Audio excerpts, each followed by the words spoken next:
Guys তোমরা সবাই কেমন আছো? আশা করছি খুব ভালো আছো। স্বরূপা লাইফস্টাইলে তোমাদেরকে ওয়েলকাম।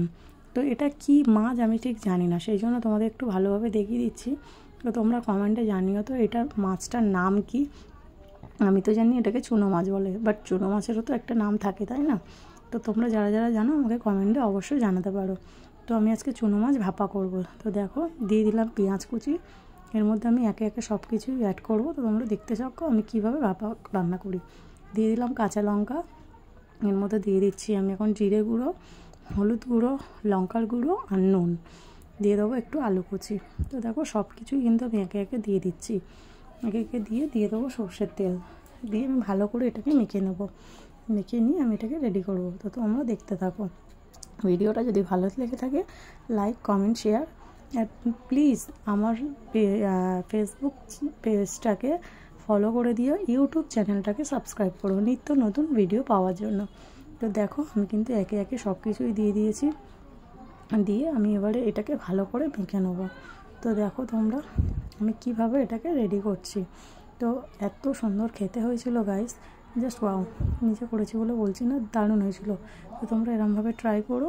আর কারা কীভাবে এরম এই মাছ রান্না করো তো আমাকে অবশ্যই জানাতে পারো কমেন্টে। তো আমি কিন্তু সেইভাবে ট্রাই করব। দেখো আমি এটাকে ভালো করে মেখে নিচ্ছি। এদিকে আমার তেলও একদম গরম হয়ে গেছে, দিয়ে দেবো দুটো কালো জিরে ফোড়ন।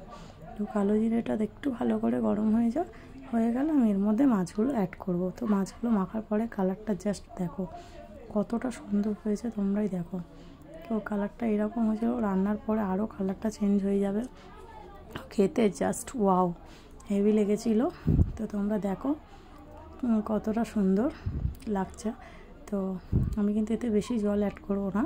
আমি যে প্লেটের মধ্যে মেখেছিলাম প্লেটটাই ধুয়ে আমি অল্প একটু জল এর মধ্যে অ্যাড করব, কেননা ভাপা দিতে তো বেশি জল লাগে না, সেই কারণে আমি অল্প একটু জল এর মধ্যে অ্যাড করে দিলাম। তো দেখতেই পাচ্ছ আমি এবার এটাকে চাপা দিয়ে দেবো। আর চাপা দেওয়ার পর প্রায় 10 মিনিট আমি এটা লো মিডিয়ামে রেখে কুক করব। তো দেখো আমি এবার এটাকে একটু ঢাকা দিয়ে দিয়েছি। ঢাকা দিয়ে দেওয়ার পর চলো খুলে তোমাদেরকে দেখাই যে কেমন হয়েছে। তো দেখতেই পাচ্ছ আমার আলুও সেদ্ধ হয়ে গেছে, আমার পুরো মাছটাও রেডি, দেখতেই পাচ্ছ। তো চলো আজকের ভিডিও এই অবধি। যদি ভিডিওটা ভালো লেগে থাকে like comment share, and please আমার ফেসবুক পেজটাকে ফলো করো, ইউটিউব পেজটাকে সাবস্ক্রাইব করে দিও। চলো আজকের মতো tata, bye bye and take care, love you all.